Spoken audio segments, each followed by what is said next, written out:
Hoje o nosso papo é com André Fatini, cicloviajante, professor, e conseguiu unir essas duas atividades em um projeto inovador. André levou suas viagens e aventuras para dentro da sala de aula. Quer saber como? Confere aí. E aí, galera? Bom, prazerzão. André Fatini, cicloviajante já... 15 anos, talvez. Na época que eu comecei, a coisa ainda era pouco divulgada, assim.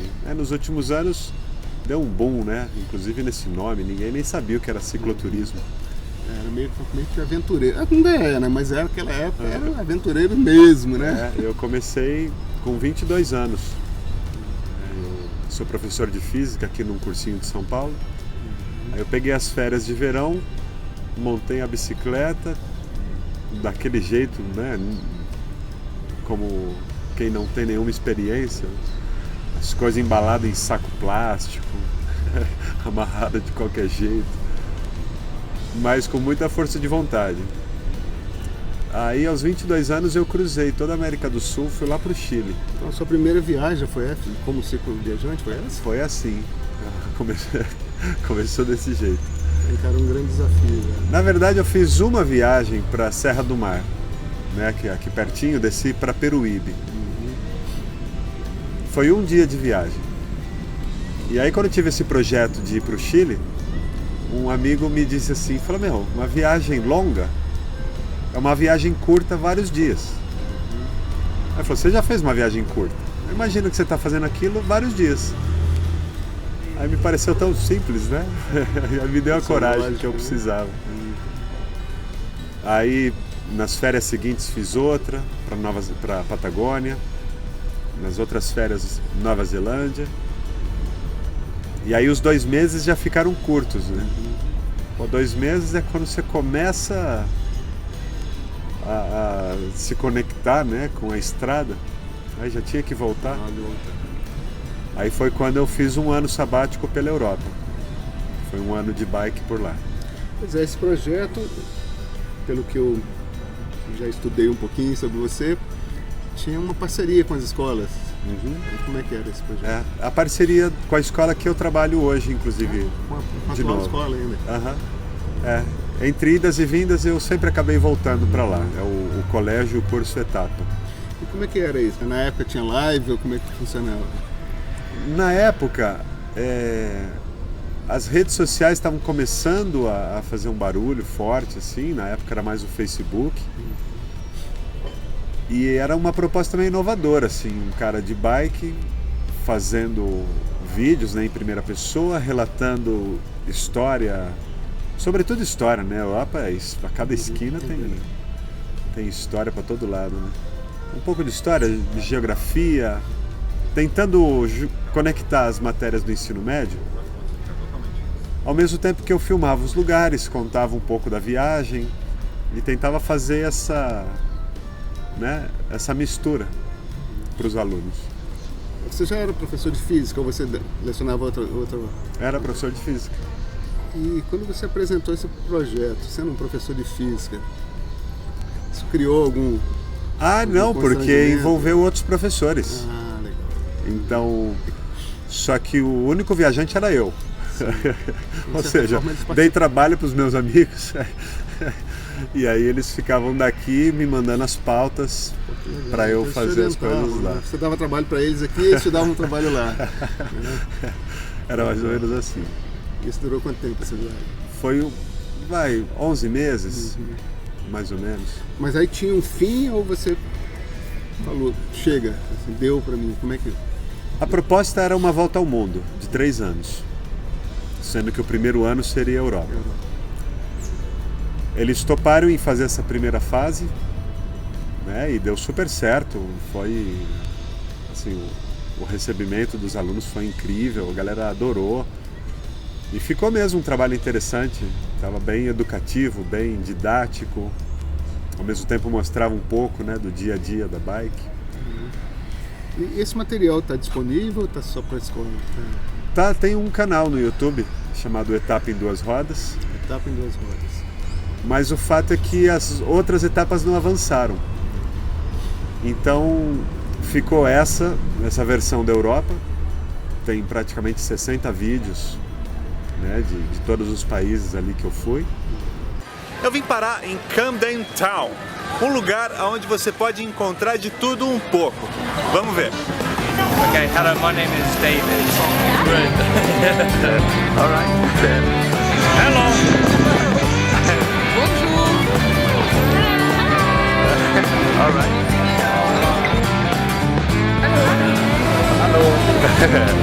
Hello. 你好。你好。你好。Yeah, man. Hello. Yeah. Yeah, man. I'm here in Camden Town. It's a lovely place. Take care. E depois a gente fez uma versão reduzida da Estrada Real, que aí teve uma participação mais efetiva dos professores, que os professores gravavam aqui no estúdio as explicações. Então eu jogava a bola para eles, cortava a cena, né, da Estrada Real, vinha para o estúdio na sala de aula, eles explicavam, os próprios professores, né, com mais propriedade. Depois voltava para mim e a gente ficava fazendo esse bate-bola. Um material extremamente inovador, né? Esse da Estrada Real ficou muito bonito, assim. É uma pena que não deram continuidade, mas o formato parecia, assim, inovador mesmo.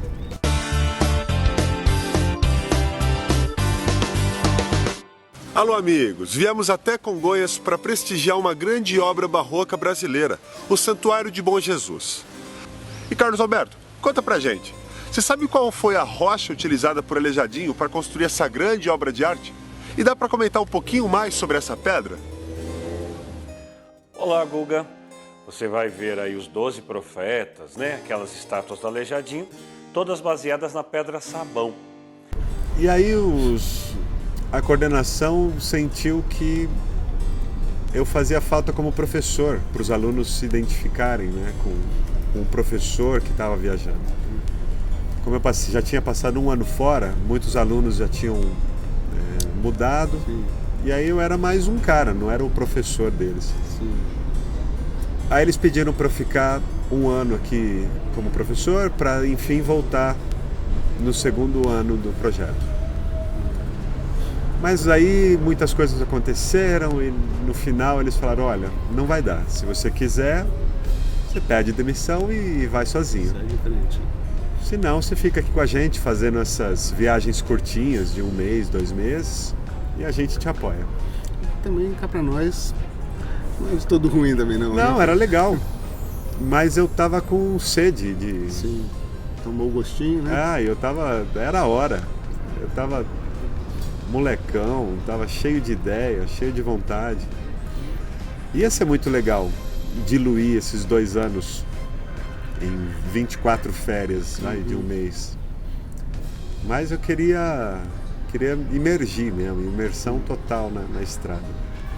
Foi quando eu pedi demissão, vendi minhas coisas e me mandei para o Alasca.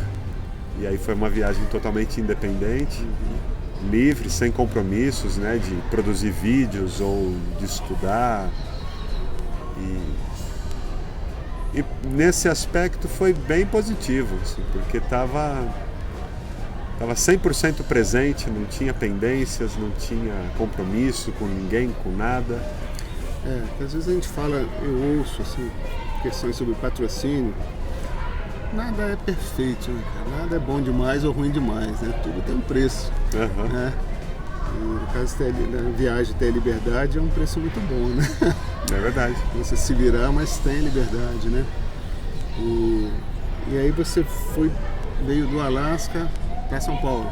Uhum. E não quis chegar até o Ushuaia aqui. Eu fiz o Ushuaia outra viagem. Feito em outra viagem, né? E aí eu fiz, né, na Patagônia. Então, basicamente, conectando a minha viagem da Patagônia com essa, basicamente foi Alasca ou Ushuaia. Sim. Aí eu achei mais romântico voltar para casa, Sim. né, sair do Alasca e chegar em casa, né, depois de Você toda essa... registrou esse material Alasca, São Paulo, Aham. Tem bastante coisa. em vídeo. Muito vídeo, O muita vídeo foto. porque eu sei que isso está se transformando no livro. Né? Isso é verdade. Aham.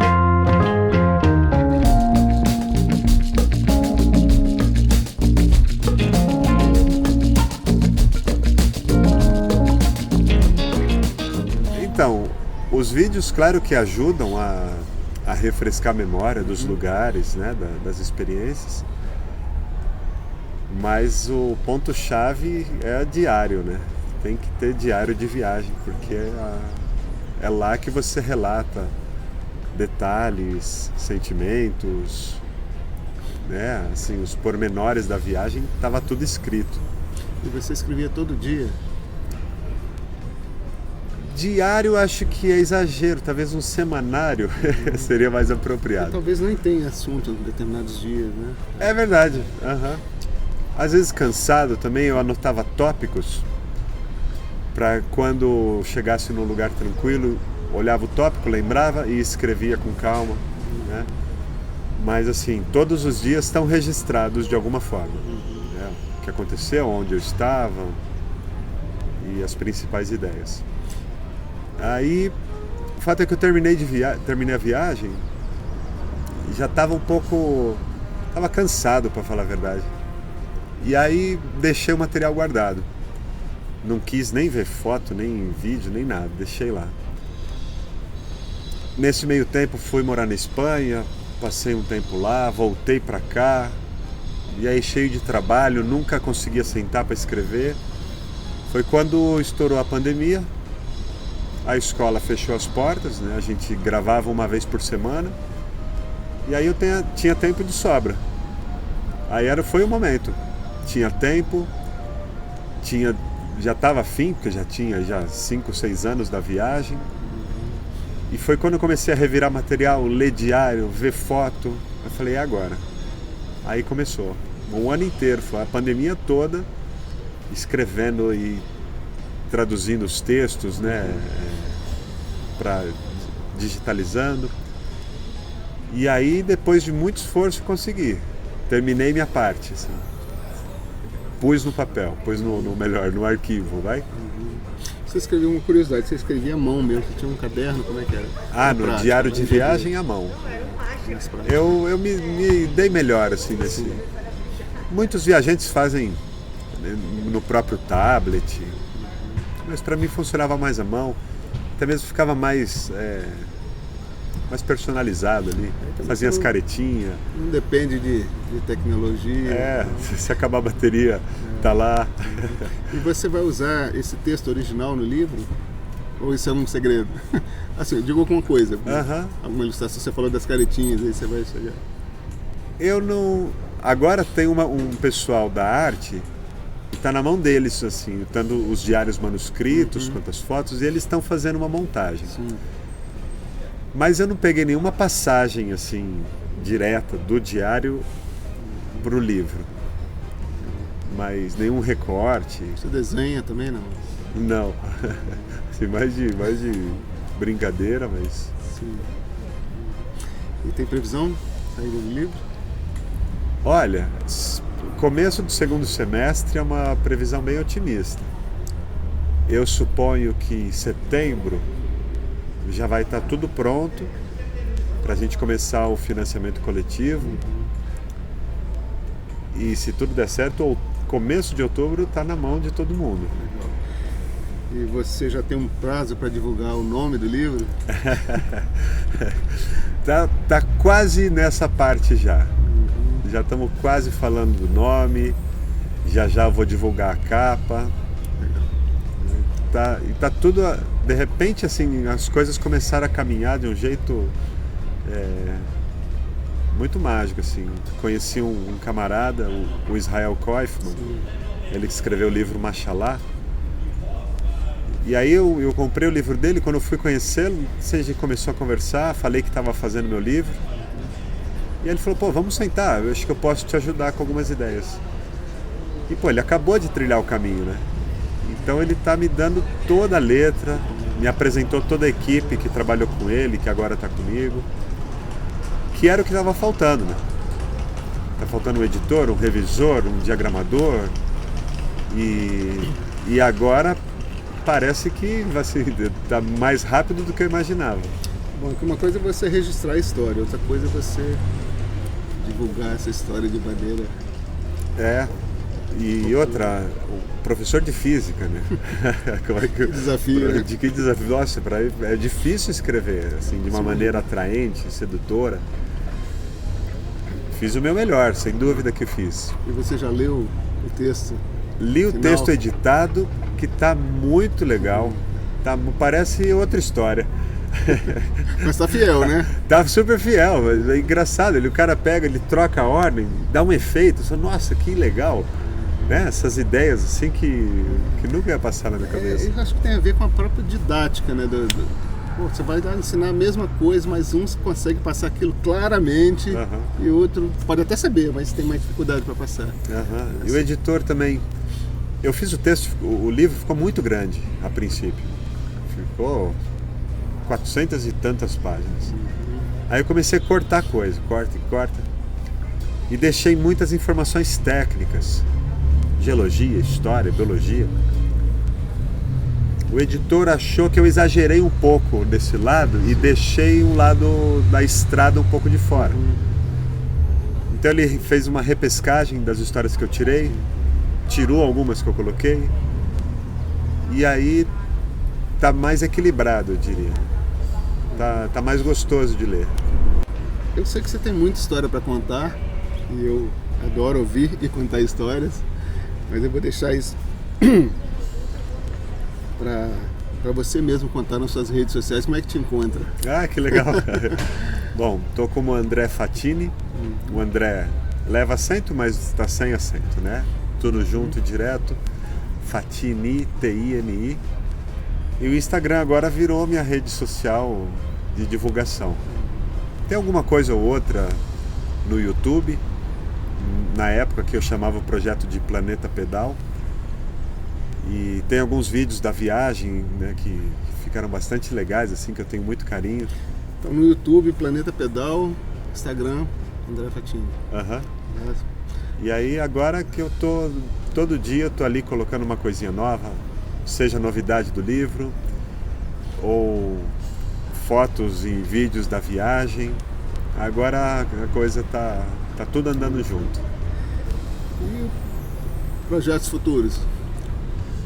Olha, esse livro vai ser a primeira coisa, assim, quando ele sair eu vou estourar um champanhe, porque, nossa, vai ser o nascimento de trigêmeos. Aí, se tudo der certo, eu pretendo fazer um documentário na sequência, tem muito vídeo também. Com material, né? Com material. E aí, por fim, eu vou me sentir livre para viajar de novo. E já tem um roteiro de viagem? Dessa vez eu queria fazer a Ásia, começando talvez ali norte da Europa, Suécia, Noruega, e descer até a Austrália, fazer essa maluquice toda. Mas por cima, Rússia, aqueles cantos ali, como é que é? Ainda não sei direito, suponho que ali, já quando cair ali na fronteira da Rússia, descer para a Geórgia, o Irã, tenho muita vontade de conhecer, e fazer a Rota da Seda, talvez. Ali eu pretendo fazer um zigue-zague grandão. Eu tenho a sensação que vai ser minha última grande cicloviagem assim. Então estou juntando uma grana e estou me preparando para ir sem volta, para superar essa última, sabe? Vou ficar 3, 4, 5 anos na estrada e até quando der. Que bom. Espero te encontrar pelas estradas. Que legal. Valeu, André. Valeu, é um super prazer, cara. Muito bom falar com você e te conhecer pessoalmente.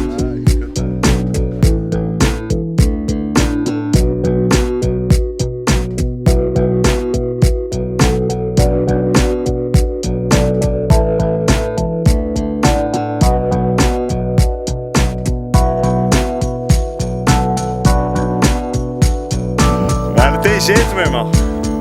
Se não aguenta, porque veio.